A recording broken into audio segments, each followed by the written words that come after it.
DreAllDay.com. What's good, everybody? Dre Baldwin, DreAllDay.com. If you don't know me, welcome. Thank you for watching this video. I want to go right into it with a disclaimer. Couple disclaimers. First of all, I'm not taking any side in this conversation. I'm not taking any side in this argument, this controversy, this situation, whatever words you want to give it, I'm not taking a side. I am an athlete by trade. I'm also an author. I'm also a professional speaker, coach, consultant, podcaster, and blogger, and a whole bunch of other things. But I think and I speak like an attorney, like a lawyer.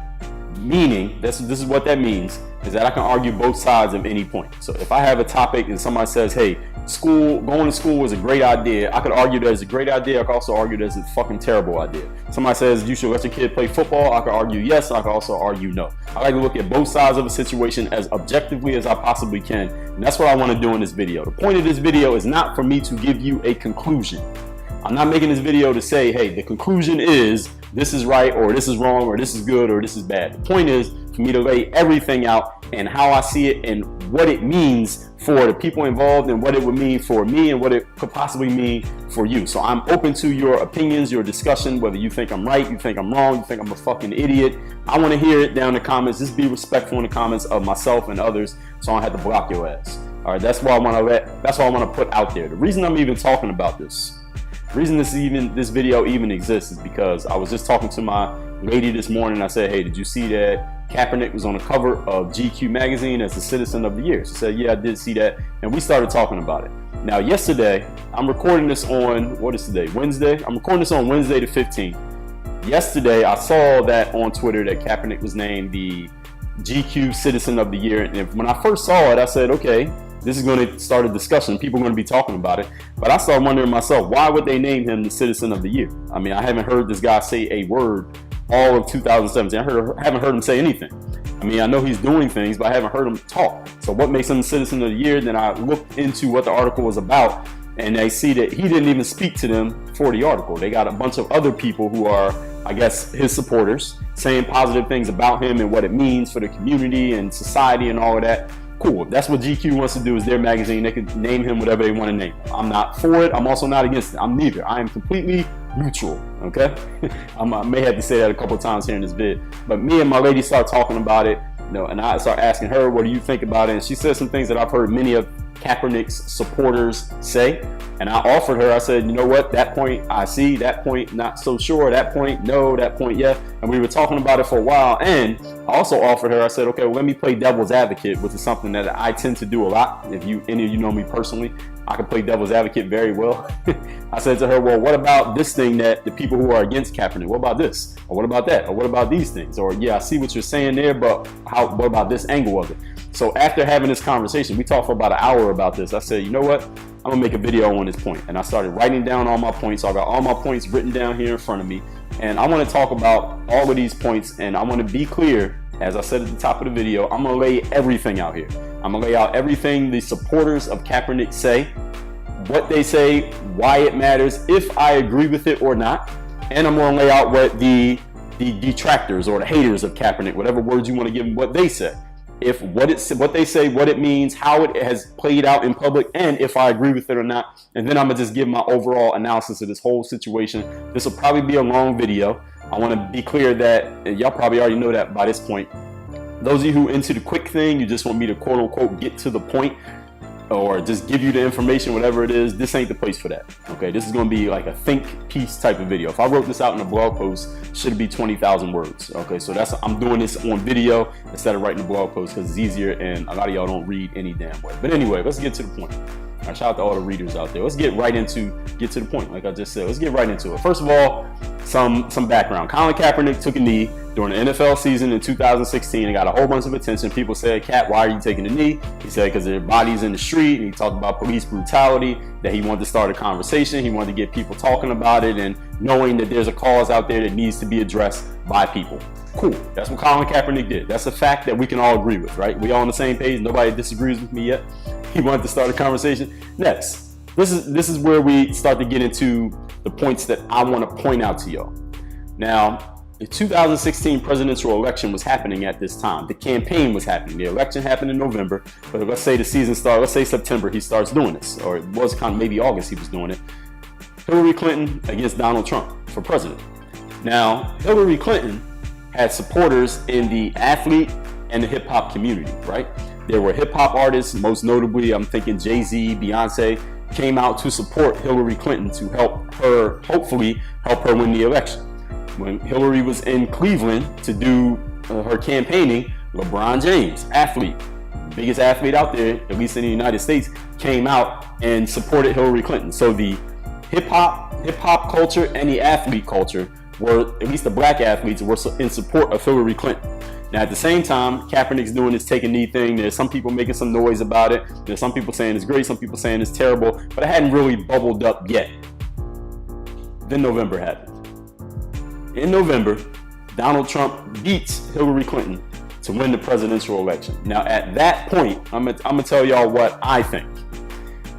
At that point, let's say Hillary had won that election, I think she would have addressed, or somebody in a high position would have addressed Kaepernick taking a knee and the reasons why he was taking a knee. Why do I think that? And it would have been resolved. Now, why do I think that? Because LeBron James, Jay-Z, these people who have come out and shown some form of support for Kaepernick since they were on Hillary's side, and Hillary would have said or done something. She would have somehow got that addressed, and it wouldn't have become as big as it did. However, when Donald Trump won, and the people who support Trump won, they got super bold, because there were people who supported Trump already, right? Whether he won or lost, there were some people out there who supported Trump. I think he had a lot of silent empathizers, and he had some people who were vocal, but not that vocal before he won. Now, after he won, the people who hadn't been saying anything start talking, who supported Trump. And the people who had been saying something start saying it a whole lot louder and a whole lot more often after Trump won. Why? Because their guy won. They were emboldened to come out and just be audacious and say their piece, whatever piece it was that they wanted to say. So when Trump won, I think Kaepernick was like, oh shit. Because it took his whole situation, that one night, it flipped his whole situation upside down. Because if Hillary had won, that thing would have got handled, maybe swept under the rug. Maybe he would have eventually been standing for the anthem again, because he would have felt appeased and it was addressed and, hey, I did it, I succeeded, and it's over. But when Trump won, and now all Trump supporters started attacking Kaepernick, saying, yo, you disrespecting the flag, you disrespecting our country, you need to stand up, and all the negative things they were saying about him. Now Kaepernick was he was backed into a corner, because now he can't stop taking the knee, because he's gonna look like a punk, right? Because now Trump won us, and now I'm gonna stand up and not take a knee anymore. Now he will look like a punk for doing that. And at the same time, he had these people attacking him over and over again who basically forced him to push back. They were pushing against him, he had to push back. So then it became this whole situation. And this was way before Trump said anything. When Trump finally spoke about the NFL players taking a knee, it was way later. He hadn't said anything about it. Really, he hadn't made it a big issue until the NFL season had started.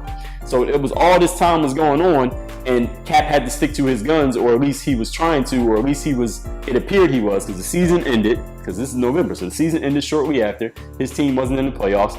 The word came out, supposedly, we don't really know, that Kaepernick announced, or at least he told some reporter, if I sign with the team this year, I won't take a knee anymore because I feel like I achieved my goal. I didn't hear, that was not directly attributed to Kaepernick as actually saying, but they said that he said that.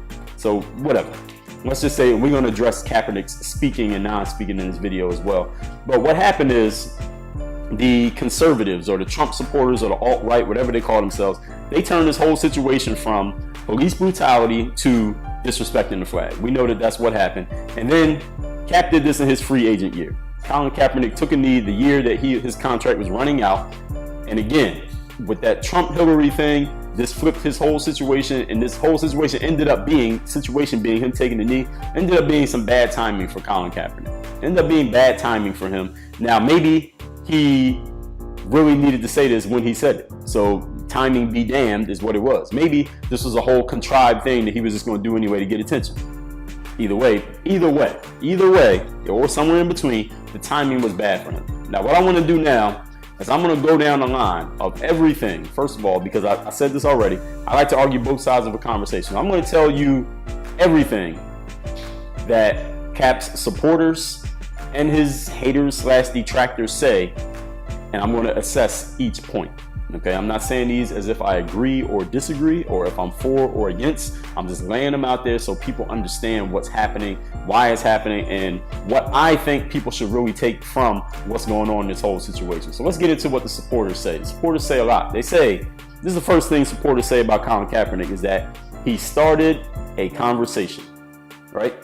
If you ask somebody about Colin Kaepernick, hey, what are the positives that have come out of this situation? One of the first things I hear people say is that he started a conversation. He got people talking.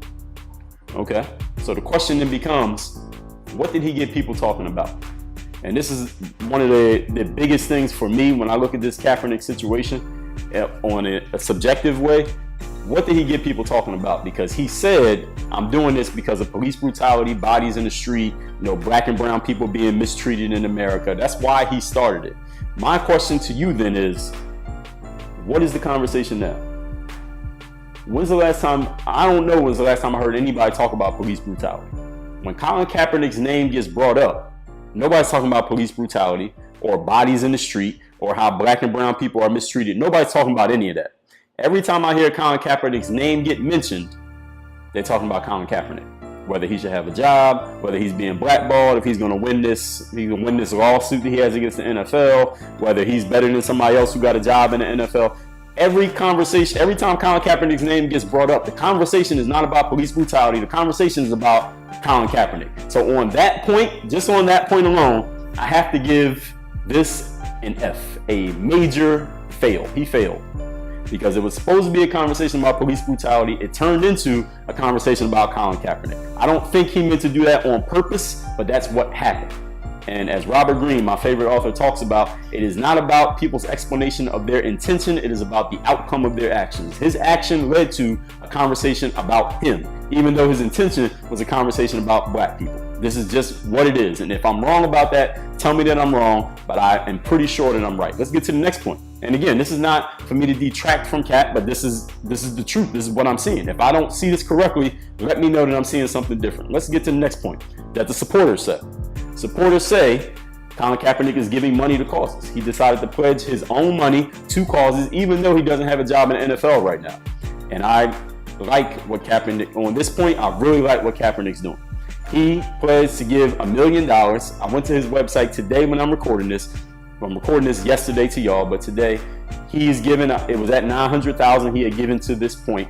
And he shows, what I really liked about on Cap's website is that he shows not only how much money he gave to whatever cause, but also broke it down, itemized. Like, okay, I gave $25,000 here, so $10,000 goes to this, $5,000 to this, $6,000 to this, $3,000 to this. I like that a lot. And I'm a person who, whenever I hear about charities, so much money being given to charities, or this many million or hundred thousands or thousands or hundreds of dollars went to a charity, I'm thinking, okay, well, if that much money went to the charity, why the hell do we still have the same problem? Why, if that much money went to help homeless people, how we still got homeless people? And if you broke that up, wouldn't it be enough to take care of all of them? I always wonder what the hell happens to the money that goes to a charity. So Kaepernick laying that out in detail is really good. I give him a 100% win. That's a capital W-I-N win on this point. That he gave money to causes. He absolutely did. He's given his time. He's showing up somewhere. His presence is a charity too, because of how famous he is from NFL and from this whole controversy that he's embroiled in, whether he wanted it to be or not.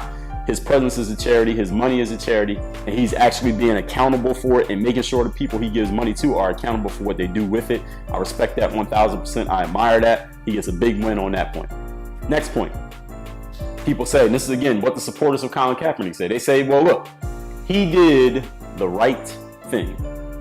He felt strongly, this is the supporters talking, he felt strongly about a certain point. That there were bodies in the street. He don't like the way black people are being treated. So he decided to take a knee, use his platform, get people to pay attention to it, and get people talking about a certain point. Well, my question then, my response to that is, okay, who did he get paid attention to? Who did he create attention for? Did he create attention to police brutality? I say that's questionable. He created attention to how black and brown people are treated in America.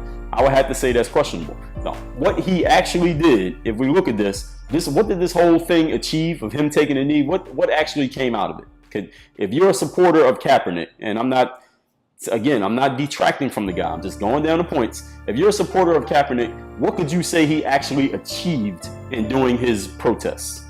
He got a bunch of other people to do it. He got a bunch of people talking about the protests. He went and gave that money. Who knows if he was going to do that anyway, but he gave the money. Let's just say that was part of it. He gave the money. He gave his presence. He gave his time to these causes. Everything that came out of this, everything that was achieved was a conversation about taking a knee, First Amendment rights, and maybe him giving to a cause. That's what came out of it. But I thought the point was police brutality. The point was supposed to be police brutality and the treating of black and brown people in America. What came out of it was taking a knee, First Amendment, should he have a job, given the causes. The intentions and the results don't match up. So I had to give this a big question mark. I'm gonna just call this questionable. We can't say that the intention for which he started is what actually got achieved, because nobody's talking about police brutality. Nobody's talking about it. Everybody's talking about Colin Kaepernick taking a knee. This video has nothing to do with police brutality. All right, the video has everything to do with what's happened to and for and with Kaepernick ever since Kaepernick started this thing. Again, I don't believe he did that on purpose, but that's what happened. And we got to look at the facts as they actually are. Now, here's something else that the supporters of Colin Kaepernick say. They say, if I were a public person and I had a platform and I had a whole bunch of fans, I would speak up myself. I would speak out and maybe, who knows, take a knee or some equivalent of taking a knee to draw attention to some point. I would sacrifice my career.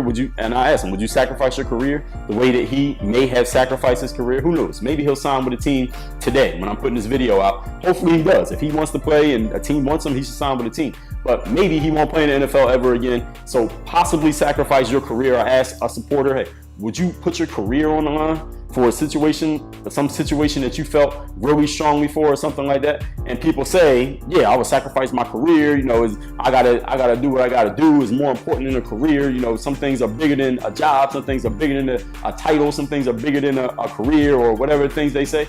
And I say to that, that's very easy to say. I think it's very easy to say that it's bigger than a career or it's bigger than a job, and I would sacrifice and I would put something on the line when you're not the person doing it. And this is something that I say to athletes often. They talk about, hey, it would be, they want to volunteer somebody else to help them out. Hey, you could do this for me, you could do that for me, you could do that for me. I'm like, yeah, it's easy to say what somebody else could do for you. What you gonna do for you? It's easy to watch LeBron James drop to the hole and dunk the basketball, and you say, yo, he could do that every time. It's easy to say what he could do. The question is, what are you doing? And all the people who are saying they would sacrifice their careers or lay their careers on the line if they were in the same situation Kaepernick's in, they're saying that while they're sitting at the computer at work. They're saying that while they're driving their car, stuck in traffic, going to work. They say that while they're putting on their business casual clothing and packing up their briefcase to go to work. People are saying that they would sacrifice their careers and that Cap did the right thing by possibly sacrificing his career, sacrificing his employment. He did the right thing, sacrificing his employment for a cause. You're saying that while you're at a job, while you're collecting a paycheck every 2 weeks, while you're on salary so you can pay your mortgage and take care of your kids and feed your family and pay your bills. It's easy to say that he did the right thing by sacrificing his while you're not sacrificing yours. And this is, again, I'm not saying it is right or wrong, but I'm just pointing out what I see as objectively. I believe this is pretty objective, that people are saying this while they ain't the ones out there doing it. Yes, it's cool to say that while you got a job. It's cool to say that while you still collecting the check. It's cool to say that while you still getting money. It ain't so easy to actually live it. And this is a point that I'm gonna give a big question mark to a supporter or an advocate of Kaepernick that says he did the right thing in sacrificing his career. But I mean, look, would you take a knee at your job? I know people. I know a guy who, I'm not going to say his name in this video. He's a coach. A coach. All right. Now, if you're a coach, before any game, and I'm talking about a sports coach, he coaches a sports team. Every game for a sports team, what gets played? The national anthem. And this person was saying to me, it's bigger than the job, it's bigger than the career, it's bigger than this. Okay. Are you going to take a knee every game this season? You personally going to take a knee before the game? No, you're not going to take a knee. But it's bigger than everything for him. But is it bigger than it for you? So this is what I call grandstanding. I call this grandstanding because this grandstanding means when you are what do they say grandstand? A dramatic or showy behavior intended to impress an audience or an observer. Yes, it sounds good to say that, but it's a whole different thing if you ain't out there doing it. Grandstanding, an example of grandstanding would be if LeBron James says, you know what, the NBA dunk contest needs to be great again. So Russell Westbrook and he names Russell Westbrook and Kevin Durant and Lonzo Ball and Devin Booker and Kyrie Irving need to get in the dunk contest and make it great the way it used to be back in the day. We really need to see this. The fans want this. Come on, guys, y'all need to do it. That's grandstanding, because LeBron is saying what everybody else should do, but he ain't putting himself on the line to actually do it. Y'all understand what I'm saying? That's the definition of grandstanding. So I'm going to give a big question mark to Cap supporters on this point. Next point the Cap supporters make, they say he deserves a job in the NFL. Now, let me be clear that I'm not a big NFL fan. I couldn't name 10 players on any NFL roster right now. I know what's going on in the NFL, but I don't know players. I don't know it anywhere close to how I know what's going on in basketball. So I don't know the intricacies of football playing. I have seen Cap's stats. I've seen some memes where people post some guy who got a contract, some backup, and then next to Cap and his stats from last year against that guy's stats, and Cap has clearly better stats than the previous guy. So I know Kaepernick is a capable football player. I know the guy was a starter on a team that went to the damn Super Bowl not that long ago. What was it, 5 years ago? They went to the Super Bowl and they almost won. So this guy was the man not that long ago. I know he actually has skill. All right, the skill is still there. He didn't lose his skill. Maybe he's not in the best shape, who knows, but he didn't lose his skill completely. He just lost his job. When he got a chance, he was still a pretty good player. So the question is, people say he deserves a job, okay? But this is not an NFL question. This is not a football question. When people say Cap deserves a job or he deserves to be employed, that's actually not true. This is factually incorrect that he deserves a job. Now, people may be saying it kind of maybe more metaphorically, like, yeah, he's good enough to have a job, or he should be in the league if he wants to be in the league. The thing is, this is an employment conversation. This is an employment topic. Because when you're an employee or you're aiming to be an employee, it doesn't matter if you think you deserve the job. The only thing that matters is what the hiring person thinks if you deserve a job. It's the same thing with a basketball player who tries out for the team and says, yo, I played better than everybody in the gym, but I got cut. Well, who gives a fuck what you think? You're not the one making the decision. Only person whose decision I care about. If I go in the gym and watch basketball tryouts at any high school in America and there's 100 kids in there trying out, I don't want to talk to none of the kids after tryouts to get their assessment of how good they were. Because like 20 of them going to say I was the best player in the gym. Even though there's only 12 roster spots, 20 of them going to say they were the best player in the gym, and there's probably none of them. The best player ain't saying nothing. I want to talk to the one guy who makes the decision. I want to talk to the guy who controls the outcomes. I don't want to talk to the minions. Okay, I want to talk to the minion who says I deserve this, or I'm this good, or I'm better than that person, or I don't understand. I don't care what the minions have to say. And in this situation where you're an employee trying to get a job, or you're a prospective employee trying to get hired, you are technically, in the way that I'm using it here, you're a minion. Okay, I don't mean you're a minion in life. I'm not trying to degrade you personally, any of you who may be taking offense to that. What I'm saying is, when it comes to a situation where there's one decision maker, everybody else don't matter. The only opinion that matters is that of the person who can hire him, whether that's the owner who has to sign off on it, or the general manager who's going to bring it to the owner, or the coach, or whoever actually makes the decision in each particular NFL team. So him deserving to have a job, quote unquote, is factually not true. He does not deserve anything. You deserve what you actually have. Okay, the things that you deserve are the things that you actually have. Now, if you really believe you deserve something, then it's your job to go out there and get it. Employment is a situation that you can't control. You can't control whether you get it or not. You could be the best free agent quarterback in the world. That doesn't mean somebody's going to hire you for a job. Why? Because it's their team. They can hire whoever the hell they want. They don't want to hire you. What you going to do? You going to sue them? Oh, yo, that's what he did. He sued people. He sued the NFL for not hiring him, and we're going to talk about that in a minute. But people saying that he deserves a job, that just doesn't make sense. The trouble with what Cap did in this whole situation is that he's an employee, he's not an owner, which means with his employment contract being up, he needs to appease an owner / general manager / coach. Let's just say an owner, because this is going to be an owner decision here. This is not one of those just random people that get signed. The owner don't even know your name. This is a situation where the owner has to come into play and say, okay, I'm all right with this. Cap needs to appease one of them in order to get a job. They don't have to appease him. He has to appease them because he's trying to get a job. This is not like two business owners trying to do a partnership. This is an owner and an employee. Now, you're going to work for this guy. So if you don't appease him, or he feels he doesn't want you, regardless of your statistics and your football playing ability, you ain't gonna have a job. That's just how it goes in employment in America, people. This is just how it works. If somebody doesn't want to hire you, they ain't gotta hire you. Are you gonna sue somebody and force them to give you a job? We're gonna talk about that in a minute. But anyway, that's just addressing that point. People saying that he deserves a job. There are no stats that promise employment. Okay, you can play in the NBA and average 30 one season, and the next season, if nobody in the league wants to hire you, then nobody's going to hire you. They don't have to hire you. Again, there's no objective point. There's no objective no objective fact you can lay out on paper that says, okay, because I did these things on the field or on the court last season, somebody has to give me a job. It's right here in black and white. Somebody has to. Somebody got to sign me because of that. That doesn't exist. So to say that he deserves a job is, again, just doesn't make sense. So I would have to say, and again, on this point for the owners, just on the ownership side, and this is something I was talking to my lady about. If you own a business and you know that if you make a certain move, you hire a certain employee to your company, because NFL players are employees as well as NFL, MLB employees.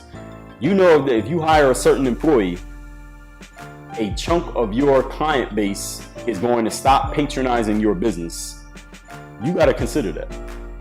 Now, some people say, well, doing the right thing, being that hiring Cap being the right thing. Some people say, well, doing the right thing is bigger than money. I say, yes, that's easy to say when it's not your money. It's easy to say it's bigger than money when it's somebody else's money. It's easy to say this would be very easy for you to do to help me out when it's somebody else's effort and not your effort. This is what I call grandstanding. It sounds good. It sounds great. Hey, it's bigger than money. It's bigger than, so what if the fans leave? You got to do the right thing and stand for something, or you'll fall for anything. That all sounds excellent, but it ain't you that has to do it. It's not you that's laying down on that cross. Is the owner that has to lay down and maybe cost himself some money, maybe cost himself some lifelong clients who are worth thousands of dollars over time because they keep coming back and keep buying stuff. That has to be considered. If you own a business, you got to think about money. Okay, you can't say money doesn't matter when you're running a business, because if money doesn't matter, eventually you won't have any money to matter. This is just a fact of running a business. And I know some people are going to get pissed off about this point. Well, it's bigger than this and bigger than that. Okay, well, look, have you done it in your business? Have you sacrificed money to do, quote unquote, the right thing? And I'm talking about on a large scale. Yeah, maybe you sacrificed money once, you gave somebody a refund who didn't deserve it. I'm not talking for $100. That's not what I'm talking about. I'm talking about, this is hundreds of thousands, maybe even millions of dollars that may be in a balance in this situation. A business owner has to think about that. And again, if you really believe what Cap did was the right thing, you are not even hearing what I'm saying right now. People say the owner of an NFL team, or the owners in general, should just be courageous and hire Kaepernick if that's really what they want to do. Well, the challenge to that is, first of all, we don't know what these guys are thinking, because very few of them are actually coming out and speaking directly on this point. And what do they gain from doing so? Because they're going to piss half the people off no matter which side they decide to take or which point they decide to make. Even if they try to go down the middle, they're going to piss people off who want them to pick a side. And they got to consider business. They got to consider business. When you're running a business, you got to consider it. If a percentage of your client base is going to leave you, I mean, what would you do? So I'm going to have to give this whole point of he deserves a job and the owner should be courageous and hire him. We got to get at a big question mark. This is another questionable point, because we don't know what these guys are thinking. We can't say that they're afraid. We can't say that they're mad. We can't say that they're for them. We can't say that they're against, because we don't know. Just think about if you own the Philadelphia Eagles. I'm from Philadelphia. My hometown is Philly. And the Eagles are 8-1 this year, right? They're doing very good, doing their thing. If the owner of the Eagles came out and said anything about Kaepernick, what does he actually do for his team? How does that help his team at all? It doesn't help them at all. They already got a quarterback. They're good at quarterback. The team is winning. If he says anything, he says Cap should not be taking a knee. If he was to join the NFL, he needs to stand up. Now, what's all the media reporters going to do? They're going to go to the locker room and ask every player on the team, what do you think about that? What do you think about that? And what are they looking for? They're looking for a juicy quote. They're looking for somebody to say something which is going to make headlines and become news. And now all the news changes from we're 8-1, we're doing our thing, and we're focused, we're in our zone, we're winning, to, oh, now this guy said this about Kaepernick, or this guy said this, or this opinion. All it does is create this big attention swell that is unnecessary for a team that's already doing their thing. So again, the owners not every owner even needs to be talking about this because it's going to draw attention away from what the team has going on. And teams are trying to win. I mean, we got to remember the objective of the NFL is to win games. The objective of the league is to not sign Colin Kaepernick, is not to do the right thing, whatever the right thing is very relative and super, super subjective. The point of the league is to win football games. And if a team is already winning football games, they may not want to disrupt that by talking about something that has nothing to do with winning games. And again, I know you think it's bigger than that, but you ain't the owner. And it's easy to say when you ain't the one putting anything on the line. So here's another point people say. Again, Cap supporters. When we talk about money, I talk about running a business, and a business owner got to consider money or else you ain't going to have no money. People say, well, it's bigger than money. Say it's bigger than money, Dre. Sometimes you got to sacrifice money to do what's right. You can't always put money in front of everything. That's the problem with America. Everybody's all capitalistic and just caring about themselves and chasing after a dollar when we got to think about things that are bigger than money. This is why Cap did the thing that he's doing, because people with money are kind of sweeping this mistreatment of black and brown people under the rug when we really need to talk about it. That's why we're using our voice, and Cap sacrificing his career and sacrificing his money is bigger than money, Dre. Okay, so my question to you is the same that I would ask the friend that I mentioned who works in sports. Are you taking a knee at your job? Do you take a knee before a game? Do you go to a sports game and take a knee while the national anthem is playing? Are you doing that? Right, if you ain't doing it, then you're grandstanding. Grandstanding, again, that definition. A dramatic or showy behavior intended to impress an audience or observers. Let me address a person here who I've seen, who I think a lot of people have accused of grandstanding. This guy named Jason Whitlock. I think all y'all know who Jason Whitlock is, even if you didn't know before this whole Cap situation happened. Jason Whitlock is a sports writer / columnist. He don't even write columns as much as he used to. I thought his columns, I liked reading his columns even when I disagreed with them back in the day. He doesn't write hardly as much as he used to. Now he puts all his articles behind a paywall, I think Wall Street Journal, whatever it is. I don't know why he does that, maybe because it makes him more money, or whatever. Jason Whitlock has been very outspoken that Kaepernick is not knowing what he's doing. He said Kaepernick is not talking enough if he's going to do this. He's not enough of a leader on the football field. He has no idea what he's doing. He got Sean King running around with him, and he thinks Sean King doesn't know what he's doing because him and Sean King had some conflict back in the day. So Jason Whitlock is a guy who some people think he's grandstanding because he works for Fox Sports and he's trying to impress the white people he works for, or whatever the situation is. And here's the thing. Here's the thing with Jason Whitlock is that he's offering an opinion that some people disagree with, and you're saying, well, people have called him names. People saying, yo, you're an Uncle Tom, or you're just trying to show off for the white people. I talked about this in a video like months ago, but I want to say it here in this video. If you're an African American and you disagree with another African American, and your way of showing your disagreement is to call that person a name like an Uncle Tom or house nigga, or you think they're showing off for white people, I want you to understand something, that just by the very fact of you saying it, you're making it worse for all of us. Because a white person who hates black people, the number one thing they want is not to have one black person grandstanding for their attention. Like you may claim that Whitlock or whoever else, Larry Elder, another guy, radio guy, is doing. If you think a black guy is grandstanding for white people, that black guy doing that, if he really is doing that, a white person wants one thing even more than they want that. A white person who hates black people, rather. I'm not just saying any white person. A white person who hates black people wants one thing. It's the same thing that any person wants if they're going after a group and they want to destroy that whole group. It's one way to destroy a whole group. The fastest, most efficient way to destroy any group is a strategy called divide and conquer. So as soon as one of you righteous black people who feels like you're representing black people or standing up for, or you think you're just telling a joke, because now that's how people mask their aggression these days. They say what they really mean, but then they hide it behind crying face emojis and LOLs and say, well, I'm just joking, or I'm just trying to make fun, or I'm trying to get retweets. Listen, all of that is divide and conquer, because now you're creating a situation of black people going against black people. Now, when Whitlock says, I don't think this guy is doing the right thing, or I'm disagreeing with what he's doing, I don't think that's not, to me, on the same level as a black person coming out and saying, yo, you're a house nigga, or you're Uncle Tom because you're trying to show off for white people. I think that's worse.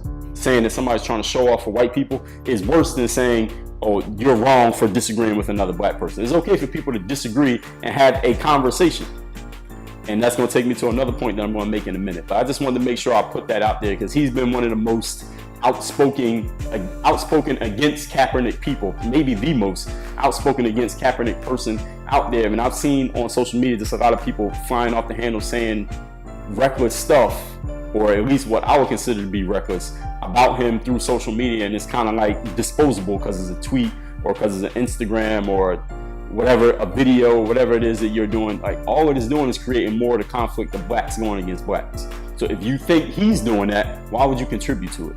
But now that I got that out the way, let's go to, there's one more point that the Kaepernick supporters make. They say this guy's representing his cause. He's representing his cause. He took a knee, he spoke out, he has possibly sacrificed his employment. He may be sacrificing his entire career in the NFL. He's standing on his cause. He's still out there spending time with the kids and the underprivileged people. And he's not saying anything, but he's at least representing whatever it was that he was supposed to be about. He was at least doing that. Okay. I'll agree with that. That is true. He is still on his thing. I guess he's still on his thing. I might just have to say, I guess, because he made himself the face of this whole situation. However, there's one important point that I got to throw out here. Colin Kaepernick is doing the exact opposite of what I'm doing right now in this video. He's not saying anything. He's not talking. So when somebody says he's representing his cause, he came out for a cause and this is what he was about and he's going to be about it, we don't know if he's still on his cause because he's not saying anything. I don't know if someone advised him that in this world where everybody can say anything they want at any time and blast it out to the world, that for him to stay silent is a way for him to be powerful. I don't know what he's thinking, but the guy's not saying anything. So we can't say he's standing on his cause because he hasn't spoken to let anyone know what he's standing for at all. I mean, he does maybe a few posts on IG or Twitter. I don't follow him, but I looked the other day when I saw that he was on the GQ and he had posted pictures of the cover and pictures from inside the spread in the magazine and all of that. But I haven't really heard him say anything where he's just saying, yo, this is me talking. This is how I feel. This is what I got to say. I haven't seen that. I've just seen it through, a post or some subliminal message or whatever the hell it is he's doing. Here's the thing. If you're going to be an activist, first of all, I don't think he meant to be an activist when he started this. I think he wanted to take the knee. He knew it was going to get some attention and he was going to say his piece and somebody was going to come and address it and then it'll be over. I didn't think he thought it was going to become what it became. But he turned into an activist because he did this. He became by default a leader because when he took the knee, a whole bunch of other players started taking the knee, and the NFL took the knee.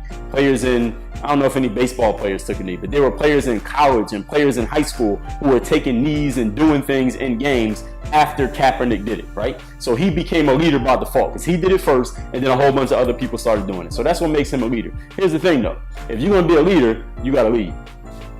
If you're going to be a leader, you got to step up and lead. You can't lead not talking. Okay? You can't be a leader of a cause or an activist or a person who's representing some type of change or a person that everybody should follow if you're not even speaking to people and telling them like, yo, you got these people following your lead, you got to tell them what to do. If you're going to start a movement or you're going to start a cause through an action or an inaction, you got to speak up and say, okay, this is why I did it. This is what it's about. This is what we need to do next. All y'all who are following me and you with me, these are the steps that we need to take. That's what a leader does. When Muhammad Ali decided, hey, I'm not going to fight in, what was that? Was it Vietnam that he wouldn't fight in? He spoke up. He said, yo, this is why I'm not fighting. This is what I represent. This is what I'm going to do next. And this is anybody who's with me. Hey, these are the steps that we need to take. When Rosa Parks didn't want to get off the seat at the front of the bus before the Montgomery bus boycott, she spoke. She said, yo, this is what happened. This is how I'm feeling. This is what we're dealing with. And I'm going to get with these leaders over here. And these are the next steps we're going to take. But she was actually out there talking, telling people, this is who I am. This is what I'm about. This is where we are. Kaepernick started this movement. Again, I don't think he thought it was going to become what it became, but it did. So he became a leader by default, but now he's not leading. Now he's just disappeared. He's not saying nothing. He's not talking to people. They're doing it because of you, Cap. So you got to speak up and say, yo, I started this movement. Look, this is where we at. This is what we need to do. Go find somebody more qualified. If you don't want to lead, you can say, look, I'm not going to speak out on this whole situation, but I'm going to get with this guy here who knows way more than me, and he's going to galvanize the whole thing. And look, I'll co-sign everything this guy's saying and doing. That's what Rosa Parks got with Martin Luther King, and he was the guy doing it, and she co-signed what he was doing. So she became part of his movement. And this is the same thing that Cat could do if he doesn't want to be the guy speaking, but you can't just disappear and not say nothing. Now That's how I feel about him as far as the point about him leading. People saying that he stood on a cause. I got to give this a big fail. He's not standing on a cause. He's not leading at all. You can't lead and not say nothing. All right, that's not possible. Now, maybe in some other human species and some other planet that we don't know about, you can lead without talking. In this species of human beings, especially in the world we in now, you can't let everybody else control what you're about, who you are, what the narrative is of you and the whole thing that you started. If you're not saying nothing, everybody else is controlling it. Which is why a video like this exists, because this dude's not talking. You can't be a leader if you're not going to speak up on something that you started. So he gets a fail on this point. He's not leading at all. I can't consider this guy a leader. Now let's go to what the attackers of Kaepernick said. Now I just told you everything that the supporters of Kaepernick say. Let me recap what they said. They say he started a conversation. That I give a fail, because he did start a conversation, but it's not anything about what he said it was going to be about. He gave money to causes. That's a big win. He is giving money and he's being accountable. He did the right thing. That is questionable, because a person speaking out using their platform, but who is he? What did he actually achieve is the question. I don't believe he achieved his outcome. His outcome was police brutality conversation. That didn't happen. So to say that he did the right thing, what did he achieve with doing the right thing? I don't believe he achieved anything close to what he said he was trying to achieve. People say if they were a public person, they had a platform, they would do it. I say that's grandstanding. It's easy to say when you're on your couch watching somebody else sacrifice their situation, but you're not sacrificing yours. When people say he deserves a job, well, how do we know? That's very subjective. It's very opinion-based. Nobody deserves anything that they don't have. That's my opinion. Some people say owners should be courageous and hire him. Well, owner's running a business, and if you run the business and you don't consider the business ramifications of your actions, you will soon not have a business. But then you say it's bigger than money. People should think about more things than just money. It's not all about capitalism in America. Well, that's easy to say. Did you quit your job to support Kaepernick? Did you take a knee at work to support Kaepernick? If the answer is no, or you don't have an immediate yes and proof of you doing it, then you are grandstanding. You're putting on a show, something that looks good, maybe on social media or in front of your friends, or it sounds good when you're arguing with another person. But if you're not actually representing what you're talking about, you're grandstanding, or we call that fronting, or you're just fucking talking. I mean, I hear what you're saying, but if you ain't representing it, then you ain't really real. And he's representing his cause. I got to give this an absolute fail. He's not representing his cause, because you cannot be a leader and not speak. You can't be a silent, say nothing leader. You could be a silent leader, like a quiet leader, like Tony Dungy. He wrote a book called Quiet Strength, but he spoke. You knew what he was about. You knew where Tony Dungy stood. You did the wrong thing, he would tell you. Kaepernick's not saying anything. How can you be a leader and not talk at all? That just doesn't add up to me. Now let's go to the other side. What are the attackers of Colin Kaepernick saying?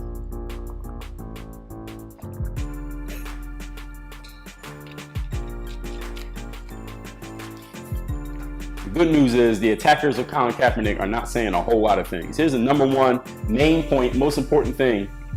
The detractors or attackers or haters, we'll just call them detractors, of Colin Kaepernick said. They say he disrespected the flag. He's disrespecting the country of the United States of America when he takes a knee during the national anthem. And anyone who follows his lead is also disrespecting the flag and disrespecting the nation. I had to give this, actually, first of all, I had to give this an absolute, all capital letters, win. I had to give this a win, and let me tell you why I'm giving this a win.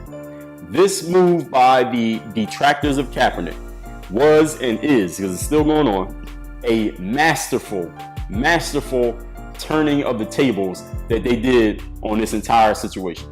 Donald Trump picked up on it. His supporters were doing it before he even got into talking about it.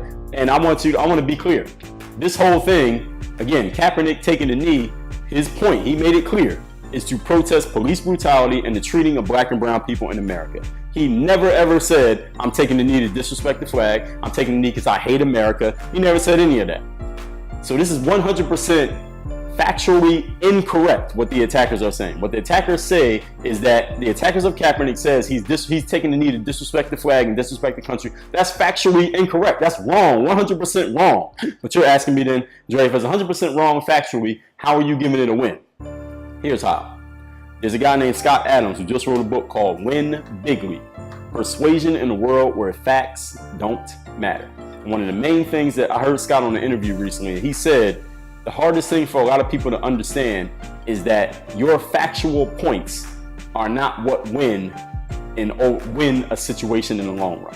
What wins the situation in the long run is your ability to persuade people to see things the way that you see them, and you don't have to be factually correct to persuade people successfully. And we all know this because look at our president, Donald Trump.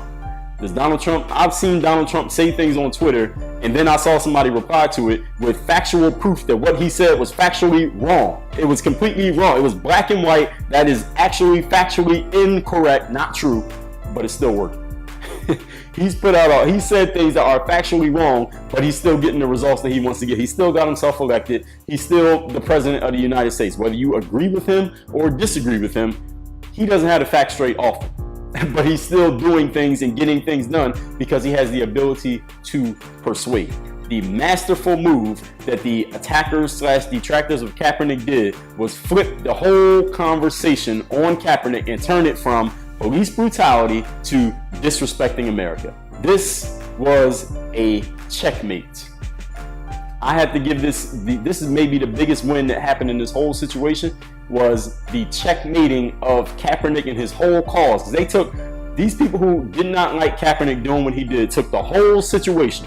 Kaepernick, the knee, the police brutality, all the people who supported him, everything that happened around. They took the whole situation and turned the whole shit upside down on him and checkmated his ass. Checkmated the whole situation because now, let me tell you why they checkmated it. And I'm not even on this side. I'm not on any side. Again, I want to make sure I'm making that clear. They checkmated it because now every time you bring up Kaepernick, at some point in that conversation, somebody's going to say, this is about disrespecting the flag and disrespecting our country. And that point, disrespecting the flag, disrespecting the country, is bigger than anything anybody else can bring up. And then when you start arguing, no, it's not disrespecting the flag, it's about this, you're still talking about it. Is not this means is this. You're talking about this, even though you're saying it's not this. They checkmated the whole situation with that. That was the most masterful move that happened in this whole thing. I got to give the detractors a big win on that point. Another thing that people say who are detractors of Kaepernick, another thing they say is maybe he's just not that good at football. He doesn't perform as well anymore. He lost his starting job. He doesn't deserve to be a backup in the NFL. He's just not that good anymore. I'll give this point, a big fail. Okay, Colin Kaepernick can still play football. The stats prove that he can still be an effective player, even if he's a backup. In the time that he gets, he can still be an effective player. People trying to say that, again, I don't watch football, but I do know that Cap was good when he played last year. He took a team to the Super Bowl. He still has game. The guy's not even, is he even 30 years old? The guy can still play. So saying that this whole situation with Cap is purely a football situation, complete bullshit, complete fail. The detractors get a big fail on that one. I don't even think anybody's even still saying that. Is anybody even still saying that this is over football? We're not even talking about football anymore. Isn't that crazy? That the conversation has nothing to do with football anymore? No. All right, what else did the detractors say? Nothing. That's it. The detractors don't have anything else to say. They have 2 points. One is that it's about disrespecting the flag, and the second point is he's just not that good of a football player. That second point is complete garbage. It's flimsy. It's like a wet piece of paper. It's going away. They only got 1 point, and I want to get into that. I want to give my points. I got 7 points that I'm going to give you here on my personal perspective on this whole situation. I've been giving you my perspective. I want to summarize everything in 7 points. Point number 1: Colin Kaepernick did not know this was going to happen. And when I say this meaning it becoming this big, Donald Trump winning the presidency, all these people who support Trump attacking Kaepernick, them flipping the whole thing into disrespecting the country, him not having a job and possibly being blackballed out of the NFL. And by the way, if he has been blackballed out of the NFL, hey, that's what happens when you're an employee. When you don't have power and you need someone else to hire you, that's what can happen. People can just say, you know what, I'm not doing business with you, and that's that. I mean, that's just the situation that it is. I don't think Colin Kaepernick was expecting it to turn into what it turned into, and I believe Colin Kaepernick got caught completely unprepared to deal with what happened as a result of what he did. I don't think he was expecting it, and he damn sure was not ready to deal with what ended up happening. If you're not expecting something, you can't be ready to deal with it most of the time. Now, he's on the cover of GQ. All right? He's on the cover of GQ magazine, which is a very big magazine, is a well-known magazine. Everybody's talking about it. His face is on the cover, is an article about him, and Colin Kaepernick says in the article, nothing. This is a huge platform that he could be on, and he completely blew the opportunity. Colin Kaepernick could have called GQ. I believe this to be true. Colin Kaepernick could have called GQ on the phone and said, look, y'all, it's great that y'all want to put me on the cover. I'll go along with that. I'll do the photo shoots and all of that. But the only way I'm allowing it is if I can write my own article. I want to write the whole article 100% myself. They would have said yes. Colin Kaepernick could call ESPN and say, yo, I want to do an article. I got to write it. Yes. Time magazine. Yes. Name any other magazine that has anything to do with what's going on in the world, sports, culture, politics. They would have all said, absolutely, Cap, you can write your own article. We'll put you on the cover. Because what are they thinking about? Business. This shit is going to sell copies. It's going to get us followers on Instagram. Everybody's going to be watching our YouTube. That's what's going to happen. They all would have said yes. This dude has the largest platform to say whatever he wants, anywhere he wants to say it, if he would just speak up. And he completely blew that opportunity. Why? Because I believe this guy was not equipped for the attention that came his way and is still coming his way, which is why he's not speaking, because he'd probably rather not say anything than get up there and say the wrong thing. That's just my opinion of why he's not talking, but he needs to speak up. Number two, Cap, whether he wanted to do this for publicity or he wanted to do it because he really felt it in his heart, either way, he's been a victim of very bad timing. Donald Trump winning that election again turned this whole thing completely out of control, and he lost control of the situation when Trump became president, because now all of Trump's supporters and Trump himself, they got to direct where it was going, and I'm gonna get into why that is. Number three, Colin Kaepernick has no hiring power, so whether he gets back into the NFL or not is not under his control. It's under the control of one of the owners of one of the teams in the NFL has to say, I want to hire Colin Kaepernick. If nobody decides that they want to hire him, listen, that's what being an employee is all about. What being an employee is about is that you can be fired or not hired or fired or not fired, whatever the situation, for any reason or for no reason at all. That's what happens when you are in a situation that you don't have the power to call all the shots. And that's just where Kaepernick happens to have gotten called. If he gets hired, it will not be because he forced it. It'll be because somebody decided to hire him. Point number four. Colin Kaepernick is suing the NFL for collusion, that the owners colluded and agreed together in secret to not hire Colin Kaepernick. Let's just say that he wins this lawsuit. How's he going to play in the NFL again if he wins? Now, maybe it makes the NFL look terrible. Maybe it destroys the whole NFL and the whole NFL system collapses. I don't know how that's helping the cause of black and brown people, because there's a lot of black and brown people making good money playing NFL football. If Kaepernick destroys the whole system, now all those guys lose their money for him to prove a point. Now, let's say he sues them and he wins and he gets a settlement of, who knows, $100 million, whatever he gets from the NFL. How is he going to play football again? What's he going to do with that money? I mean, maybe he could give it to charity and he can live great for the rest of his life, but he can't get another job playing in the NFL. Who's going to hire him? The money's coming out of the pockets of the very guys you're trying to get a job from. So this whole thing with him suing the NFL, I'm not sure how he can win. Well, I know how he can win. He has to prove on paper that the owners colluded to not hire him. I don't know how they're going to prove that unless they can get some phone records or an email or an internal memo that actually says it. Maybe that if that exists, he can win. But without that, he can't win this lawsuit. And even then, I mean, are you trying to play or are you not?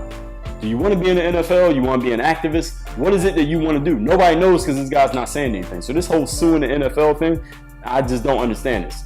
And people are saying that the cause is bigger than football, or the cause is bigger than a career, or the cause is bigger than money. If all of those are true, why is Colin Kaepernick suing the NFL for not giving him a job?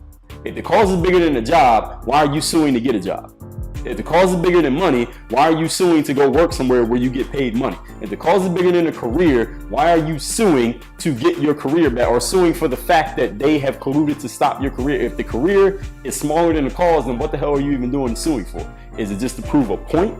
And again, the only way he can prove a point is he has to prove that this actually happened. If he doesn't prove it, then he didn't prove anything. If he doesn't prove the point, he can't even win this case. So it just becomes a case that he did. Anyway, point number 5. The conversation that Kaepernick intended to start was supposed to be about police brutality. Nobody is talking about police brutality. It's not a point at all.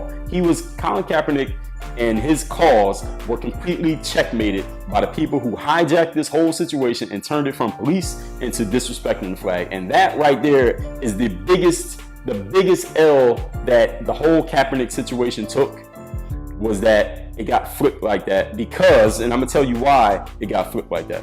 You know why it got flipped like that? Because the conversation about police brutality to turn into a conversation of disrespecting the country and about Colin Kaepernick. It's about those two things, him and disrespecting the country, not about police brutality. People are just better persuaders than him.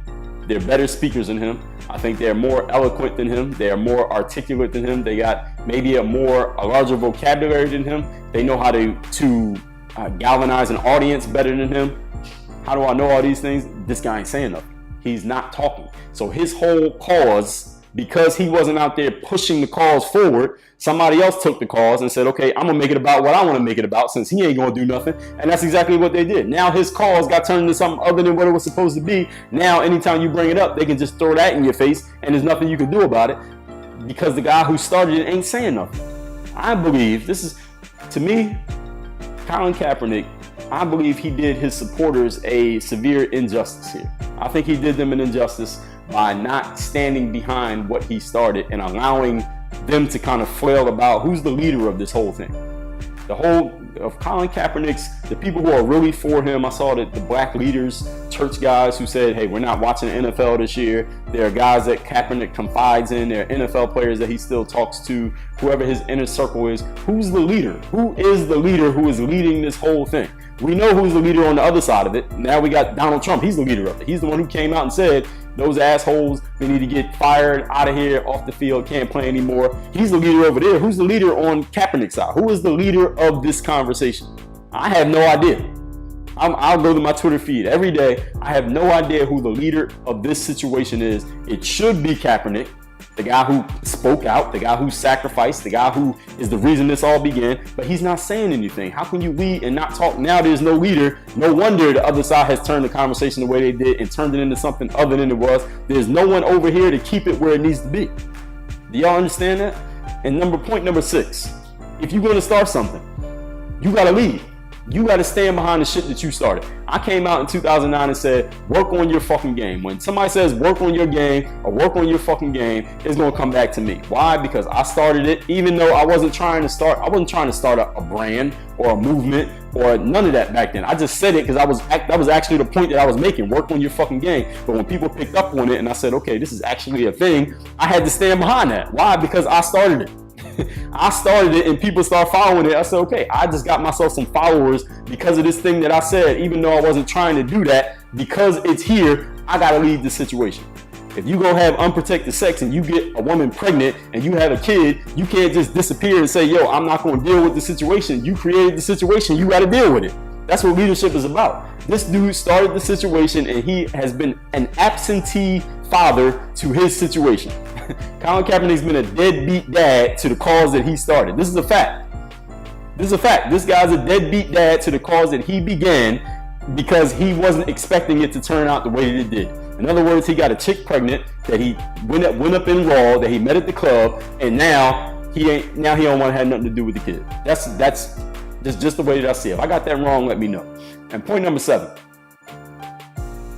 The supporters of Colin Kaepernick. Those of you who are supporters, or maybe you're not on either side, like I'm not on either side. Hopefully people still believe I'm not on either side of this situation. I'm not on. Supporters have several strong points and strong evidence behind each. When I talk to people or just listen to people who are supporters of Kaepernick, because I read on Twitter, if I see somebody say something against Cap, I'll go and read the replies to that and just see what people are saying to fight back or argue back against. And I read a lot of stuff about people who are both against and for this whole Kaepernick situation, or NFL players taking a knee period situation. The people who are supporting Kaepernick have several strong points. Like I'm seeing 5, 6, 7, 8, 9, 10 strong points and good, solid evidence behind it. Even if they're not black and white facts, they may be opinions, they may be subjective, or maybe a little bit of a mix of a fact and an opinion, but they have solid supporting points. Like, okay, I believe this, and I believe it because of this.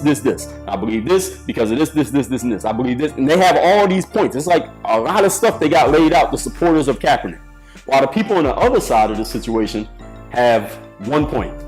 This guy's disrespecting the flag. He's disrespecting the country. That's the only point they have. I don't hear any other point from people who are against Cap or the NFL taking knee people. It's one thing. He's disrespecting the flag and he's disrespecting the country. And here's the thing. The people who are saying that, disrespecting the flag, disrespecting the country, they are factually wrong. It's factually incorrect. It is not, there's nowhere written in the Constitution of the United States that if you take a knee during the national anthem, you're disrespecting the flag.